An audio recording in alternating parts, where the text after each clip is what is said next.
Pyke is a support well known for his hooks, high mobility, and this right here.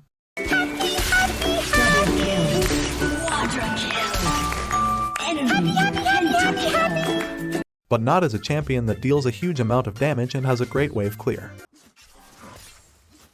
So why should Pyke be a great mid laner at all? Well, with his high mobility he can go for roams, and with his gold sharing ultimate he can get not just himself but other lanes ahead. And additionally to that he has a great gank setup with his kit, and with a special combo you can even secure kills. Even the wave clear problem can be solved by the purchase of one specific item. This are the build and runes, and now I will show you how to dominate the early game with ease and snowball into the late game with Pyke Mid. At level 1 you can obviously go for invade as a Pyke, but since this action forces you to put a skill point into the Q spell, which would be fine as support Pyke. But on the mid lane we need a different spell to win the early game trades. So cover the mid lane instead and buy a Doran's shield, especially when you are playing against mages, since it's very likely that they are going to try to poke you down by abusing their auto attack range. Well, now it would be quite terrible if you have skilled the Q spell, since as soon as you start charging the hook, the enemy mid laner will just take cover in his own minion wave, so you don't have any kind of kill pressure. But when you have skilled your E ability instead, you actually win the level 1 trade. But how? Bait the enemy by letting them greed for some auto attacks and pull them slowly away from their tower. When they are close enough, you use your E spell and stun them. Thanks to your rune Hail of Blades, you can easily get the next 3 auto attacks on your opponent, which deal quite a lot of damage early game and disengage after this combo. But make sure to hit the stun, even though you will manage to make an even trade, it just looks better when you hit it. Anyway, Pyke won't lose early game trades thanks to his passive. The damage he takes from the enemy champion gets converted to grey health, and as soon as you get out of their vision, you get all of the grey health back, which is quite easy since you can achieve this by just pressing W, but there is another trick to get even more HP back. This thing might help. Well, obviously because it's a health pot, but I mean you can use it in a more efficient way with Pyke. Pyke needs to stay inside the enemy vision area and use a health pot. This way you get HP back while the grey health rises as well. And when the pot effect is finished, you can go Invis and heal all the way up. It's great, since it makes the early game trades way easier and allows Pyke to play more aggressively. And the next skill point goes into the W spell, of course. This spell makes you camouflage, but it doesn't has a great surprise effect due to the fact that it makes some noise. A symbol appears and you can get spotted when your opponent is inside this circle. NANI?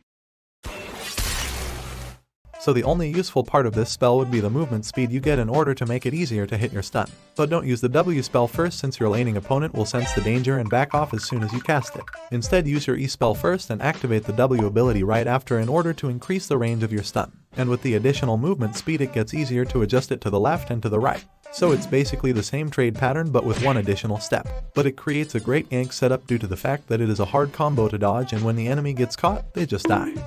Last but not least, you are finally going to skill the hook, a tool that helps you securing cannons thanks to its high damage output. But don't worry, that's not the main function though. This hook can obviously be used as usual. The basic combo would be hook into stun and auto attacks.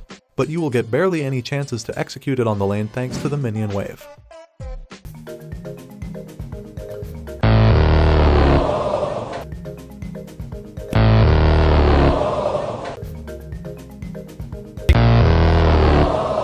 The more successful combo would be stun into W, auto attacks, and the hook at the end for some damage. This way you already standing right next to him and it gets impossible to miss the hook.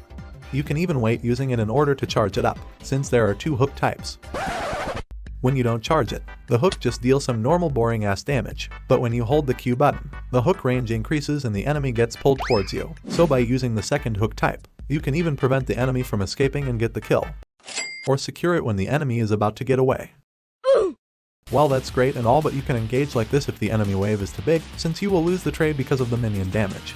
In order to prevent that you need a solid wave clear, which is a task Pyke completely sucks on. 1 damage spell, slow auto attacks and no OE damage. But there is one item that can fix this problem. Ravenous Hydra. It consists of the item Tiamat, which has the great ability to release a shockwave that deals damage when you auto attack a minion.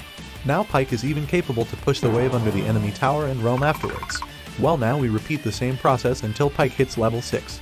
Try to get as much farm as possible and don't get poked too many times by the enemy abilities. But thanks to Pyke's high mobility even during the early stage of the game, you can help some of you players that are struggling near your lane.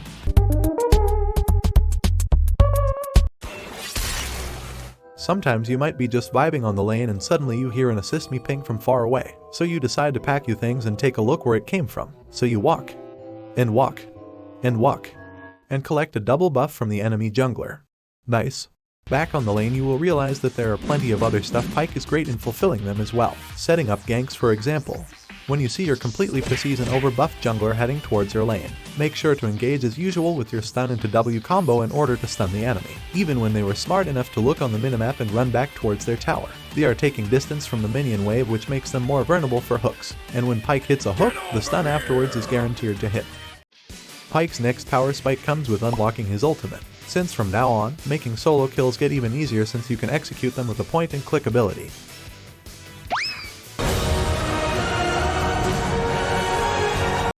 Jesus Christ, that's Jason Bourne. The thing is that solo killing enemy with the ultimate don't grant you with a bonus cut anymore, so it's kinda worthless. Only your allies standing nearby after you killed them with Pyke's ultimate get some of the cut, or when you manage to get an assist with it. This can be achieved when you cast your ult while the enemy is still alive but he gets killed by one of your teammates. So hitting level 6 is the go sign for Pyke to go for roams. I know it might be hard, but take a look on the minimap and find the lane, which might be easy to gank. Immobile enemies, or allied champion with a great gank setup. And when you find the right lane, you gank the shit out of it.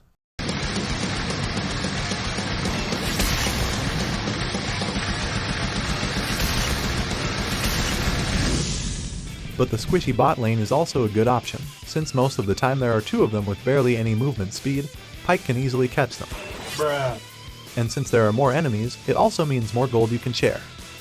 Some of them you might see trying to escape, but they can't escape Pyke Mid, since there is no way I'm going to miss my hook from this range.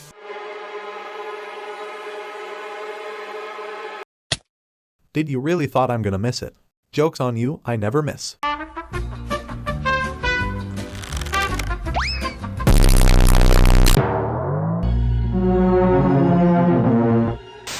Talking about the Q spell, this is also the ability you are going to max out on Pyke first. It gets some cooldown reduction, but the main reason is the 200% damage increase you get at level 5. Since the hook is the only damage spell Pyke has, you need it at max level as fast as possible in order to 1v1 some opponents. After that, skill the E spell in order to reduce its cooldown, and last but not least max out the W spell.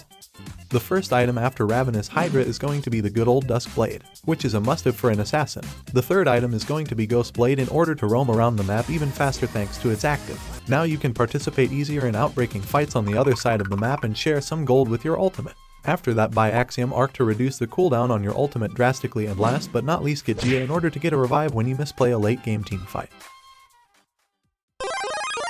I'm back. That's why you want to end the game as quick as possible when you play Pyke, regardless on which position you are playing, since he falls off pretty hard. The only useful part of Pyke at this stage of the game is his ultimate and the movement speed.